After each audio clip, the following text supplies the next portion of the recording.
What's good? We back with some breaking news. It's Box Clinic and more. Apparently, Mauricio Suleiman Jr.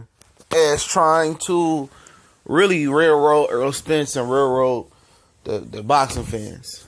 All right, we reported that on the WBC's verified Instagram page, they said that Danny Garcia Shawn Porter would have to face off, and that would produce the Keith Thurman mandatory.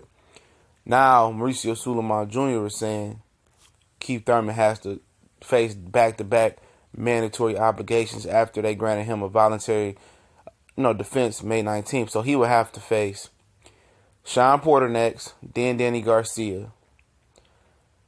And, we got to talk about We Be Crooks. Quote James Coney. That's what the acronym he used for the WBC. Floyd said we the world's best champion. Well, they getting in the way. They can easily just sanction Danny Garcia Shawn Porter and get that out the way and have one mandatory. They know that people want to see Earl Spence fight. But the WBC, over the years, they protected star fighters. Let's keep it real. They have. They let people go years without mandatory defenses and act like, oh, let's do an investigation why this didn't happen. Why hasn't he done a mandatory defense? Adonis Stevenson, Triple G, Floyd Mayweather probably passed up on some mandatory defenses. They say some crazy Canelo Alvarez fights. We want to talk about first world title fight for catchweight with Matthew Hatton, Josito Lopez, Amir Khan. WBC known for being corrupt. It's a money game. Amir Khan gets knocked out by Adrian Granados. Granados is like number 15 in the rankings. Amir Khan steals number 1. Charles Hadley gets a mandatory defense. He's done nothing versus Jamel Charlo gets knocked out. So, this is not a shocker to me that they flipped the script like this. But it's crazy. They really going to protect Keith Thurman talking about back-to-back obligate. Well, you can make these two fight each other. They really can. And if y'all want to fight each other, y'all fill out the rankings and nobody gets to try to keep Thurman through the WBC. And then, the WBA going to be coming knocking. Oh, you got a mandatory. He ain't going to fight Earl Spence for a long time, y'all. He not going to fight Earl Spence for a long time.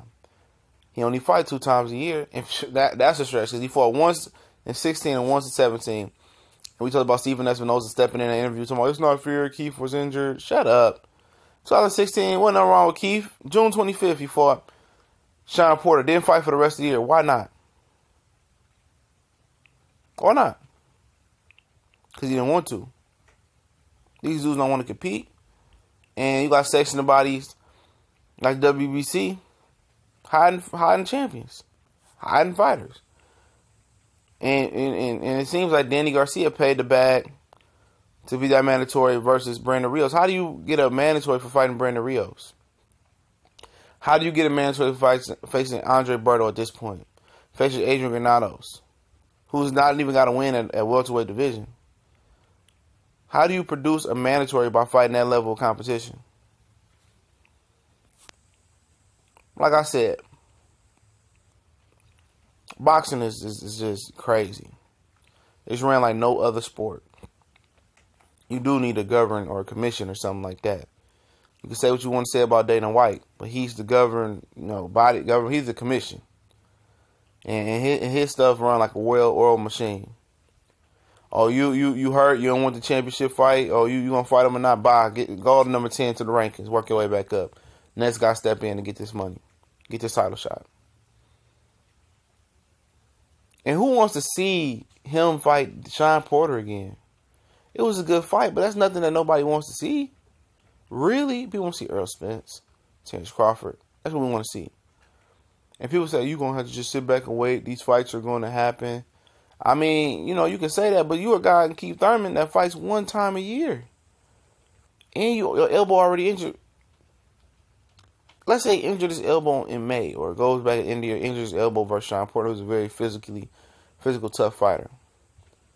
And then we gotta wait again, because they ain't gonna strip Keith Thurman. Keith Thurman gonna pay a couple bands to stay with the belt. Then we gotta wait again. Oh, I got Danny Garcia. I gotta fill another obligation. Then WB. I'm trying to tell you, they stretching this out, man. They stretching this out. They really is. And the WBC is probably mad at Errol Spence, because he didn't enter their VADA drug testing program. Because why would I enter your VADA drug testing program? For one, you guys are not going to rank me because I hold another belt.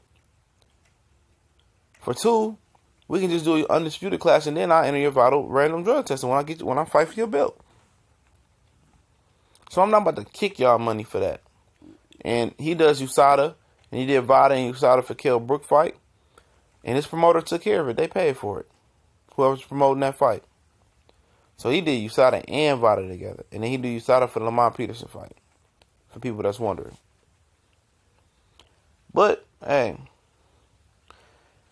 Boxing is a very iffy sport. And I'm not even going to get angry about this, because I already knew this. I thought at least Shawn, Danny would fight. But this ain't happening now. I will commend Danny Garcia if he takes the obligation to fight Shawn Porter. I really would. Before that, because he will be helping the boxing fans out, and Shawn will be helping the boxing fans out for helping us get to an Errol Spence by the beginning of 2019. But I told you guys, an Errol Spence fight won't happen in the beginning of 2019. It's going to happen more likely in the end or 2020 or never. And it's looking like more like the end of 19 and end of 20. And all these guys, except for Danny Garcia, are big welterweights. And their body are maturing. They get into their 30s. Bone density is getting more dense. You getting a grown man weight and muscle mass. At any given second, any one of these guys can grow out this weight division. And I expect that to be the excuse. If Danny Garcia wins the belt, I believe he'll fight Errol Spence, because his track record has shown, in the past, that he'll fight the best. He ain't scared of nobody. But the way Shawn Porter and Kenny Porter talking, if they beat Keith Thurman to hold the belts, they not fighting Errol Spence. They moving up or getting out of Dodge. Or they gonna come up with some more excuses. Keith Thurman, I think he's willing to fight Errol Spence only when, he's ready. Only when he has no other choice. He can't go left, right, forward, back. He just got to stay in place and bite the bullet. But, when isn't the sanctioned belt body getting in the way? All the time. And complicating things. And Earl gonna have to continue to wait or just fight Terrence Crawford. And that's the route I would go. I said, Al, make the buzz.